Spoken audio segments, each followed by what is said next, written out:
Muy buenas noches, amigos Radio Escuchas. Muchas gracias por sintonizar a su programa Energía, Combustibles y Más. Hoy, una vez más, 1 de marzo del 2022. Luis Ramón les saluda. Asimismo, mis compañeros. Ignacio Matos, ¿cómo estás? Buenas noches. Muy buenas noches a toda la audiencia que nos acompaña todos los martes, su programa Energía, Combustibles y Más. Hoy, como siempre, venimos con temas de mucho interés, temas de actualidad, temas que llaman a la atención del consumidor, la atención del productor, la atención del ciudadano de a pie.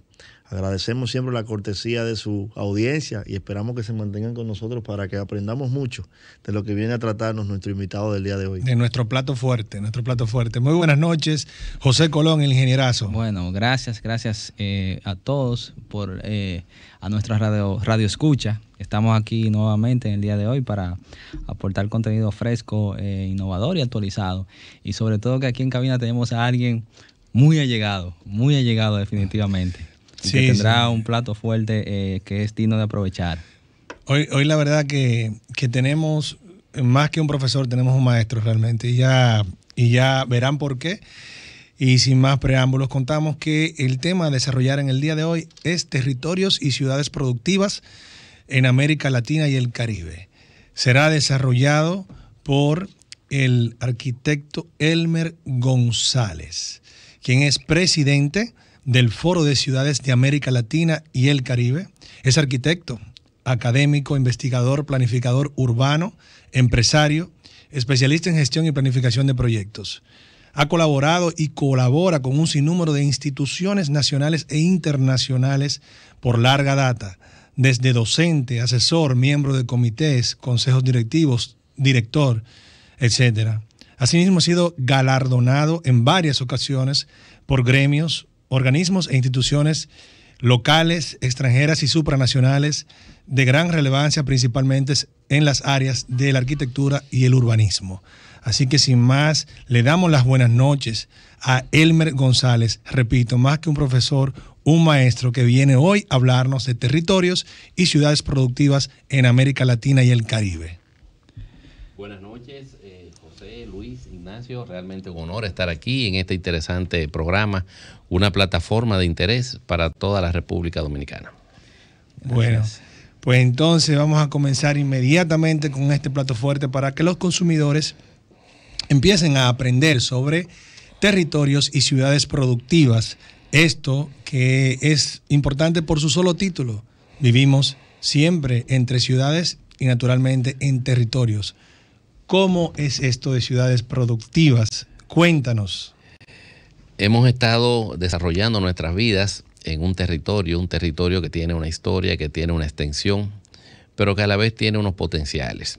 El sentido de entender el territorio es uno de los elementos y argumentos más importantes de cualquier ser humano en cualquier región.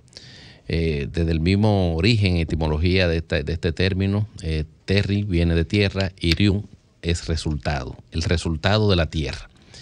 En este caso, establecer vertientes sobre el territorio es importante visualizarlo con criterios definidos de los potenciales que tenemos en cualquier región mundial. Y hay un concepto que hemos desarrollado que es ciudades productivas. El término ciudad normalmente uno lo menciona, pero es un conglomerado de humanos de más de 2.000 personas que no necesariamente estén dedicados a la agricultura. A partir de esas 2.000 personas tenemos un criterio de lo que es ciudad. Entonces, nuestro país, República Dominicana, se compone de ciudades con características específicas, con potenciales y vectores directos, que es importante vincularlo a las perspectivas del territorio. Una de las asignaturas que mayormente uno ve en la educación media es la geografía. Nos gusta siempre el concepto de geografía. Hurgar sobre mapas, ya luego Google Earth es algo que nosotros tenemos como una plataforma. Pero el concepto de geografía hay que entenderlo no solamente como esa definición y la medición de la tierra, sino de los factores que intervienen en un territorio, en una extensión específica que tiene características geopolíticas y que pueden ser tal vez interpretadas para definir futuros. Uno de los conceptos nuevos que se maneja, que ya no es geografía y que se establece directamente como vector de entendimiento, es la geoeconomía. Y no nos quedamos solamente en entender cómo es la composición de un territorio, sino sobre todo ver cómo la economía incide como un factor directo en el desarrollo de los territorios y sobre todo en los índices de prosperidad humana de cualquier región mundial. Ok, perfecto. Entonces, geoeconomía, un término que no conocíamos. Continuando. Quiero señalar que antes de continuar, Elmer, tenemos que decir que este segmento patrocinado por la marca de combustibles Next, te llevamos más lejos. Tú te referías al tema del concepto de geoeconomía, un concepto, digamos que novedoso. Me imagino vincula la manera en que, tú me puedes corregir, vincula la manera en que una región en particular pues desarrolla sus actividades productivas como tal, y en función de eso pues se determina digamos que la descripción territorial de la misma. Así es, creo que es acertada tu interpretación. La geoeconomía trasciende la geopolítica. La geopolítica es esa que fue definida tal vez por las vertientes políticas y militares de la definición de un territorio, pero eso cumplió un cometido. La geoeconomía es la que permite establecer cuáles son las vertientes futuras que pueden ser manejadas en el presente para el desarrollo de los territorios, desde el punto de vista económico.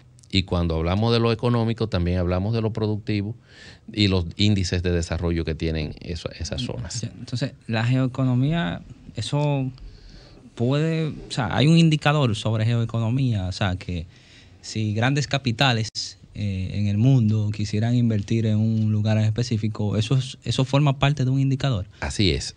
Y sobre todo en los territorios de mayor desarrollo a nivel mundial, hay presentes economistas, no necesariamente planificadores urbanos, sino economistas que pueden definir cuál es la vocación de los territorios y sobre todo consolidarlos. Varios ejemplos existen en la región latinoamericana y sobre todo en República Dominicana, que zonas que no necesariamente eran productivas desde un punto de vista agrícola, por ejemplo, se convierte en una de las zonas más productivas de toda la región. Es el caso de Casa de Campo, que eran cañaverales. Entonces, con el cambio, la transformación de vocación o de uso, se convierte en una de las zonas de mayor plusvalía de toda la región. En materia turística, sí, aparte de agrícola, ahí está el tema de Central Romana, que maneja la parte Central Romana, que tenía esos grandes territorios, sí, pero que en un momento esa vocación fue desarrollada. Uno de los ejemplos específicos de lo que es ese sentido geoeconómico son Las Vegas, Nevada. O sea, en una zona totalmente desértica se inserta una iniciativa, independientemente de las condiciones climáticas, que es el atractor número uno de todo Estados Unidos, en función del juego, del azar. Entonces, ahí funcionó una vertiente geoeconómica. Me parece que aquí también un buen ejemplo puede ser Manzanillo, ¿no? Así es. Sí, porque Manzanillo pues, es un lugar que no ha sido tan favorecido económicamente, pese a su gran belleza. Y ahora pues se está aprovechando sus mejores, digamos, ventajas, comenzando que es un lugar bueno para puerto, pero asimismo la parte de generación de electricidad, que es parte de nuestro programa, cómo nos hemos enfocado en generación, incluso entiendo que más de una fuente. O sea, que qué bueno que ahí sí parece que se hizo un estudio en geoeconomía. Precisamente iba por esa línea la inquietud que yo tengo, Elmer. Hoy en día hoy en día no, pero lo hemos sentido nosotros con reciente intensidad, se presenta la dicotomía de cómo abordar un territorio para destinarlo a una actividad productiva específica. Y ahí se generan controversias relacionadas a la protección del medio ambiente versus el crecimiento económico. Vemos cómo hay zonas que tienen una vocación productiva específico, como dice Luis, por ejemplo, una zona que pueda tener una entrada costera para fines de puerto natural, pero que tiene, por ejemplo, una área que debe ser protegida, manglares y demás. Vemos también como hay zonas con vocación de explotación minera, pero que están cerca tal vez de parques ecológicamente protegidos y demás.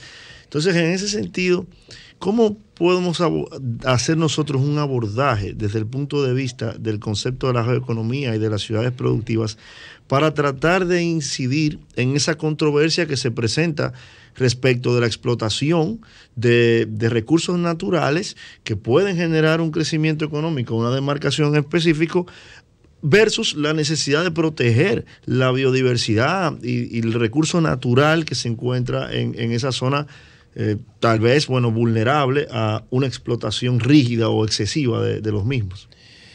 Yo creo que usted ha acertado directamente con uno de los temas tal vez de mayor interés en el manejo de territorio, no solamente en República Dominicana, sino en cualquier región mundial.